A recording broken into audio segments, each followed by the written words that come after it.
ফিলিপাইনের মধ্যাঞ্চলে শক্তিশালী ভূমিকম্প আঘাত হেনেছে।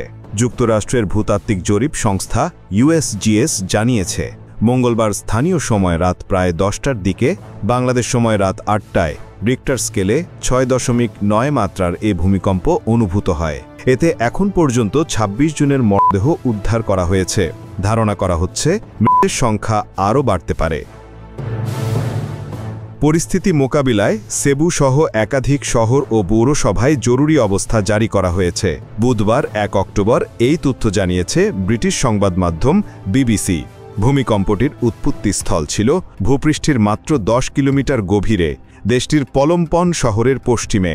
ভূমিকম্প এতটা অগভীর হওয়ায় কম্পনের তীব্রতা আশেপাশের এলাকায় ব্যাপকভাবে ছড়িয়ে পড়ে। ভিসায়ান দ্বীপপুঞ্জ জুড়ে 5 লাখেরও বেশি মানুষ প্রবল কম্পন অনুভব করেছেন বলে অনুমান করছে মার্কিন জরিপ সংস্থা।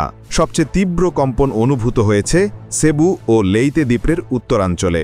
প্রাথমিকভাবে ক্ষয়ক্ষতির সঠিক চিত্র জানা যায়নি, তবে জরুরি সেবা সংস্থাগুলো দ্রুত ঘটনাস্থলে কাজ শুরু করেছে।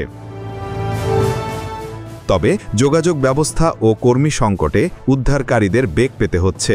ভূমিকম্প পর্যবেক্ষণ সংস্থাগুলোর তথ্য বলছে, ভূপৃষ্ঠের প্রায় 10 কিলোমিটার 6.2 মাইল গভীরে ভূমিকম্পের উৎপত্তি হয়। এরপর বেশ কয়েকটি আফটারশক রেকর্ড করা হয়েছে, যার মধ্যে সবচেয়ে শক্তিশালীটির মাত্রা ছিল 6। তবে ভূমিকম্পের পর সুনামির হুমকি ছিল না। প্রতিবেদনে জিনুক রহমান, কণ্ঠে মৃদুল। আপনারা দেখছেন ওয়ার্ল্ড ভিউজ।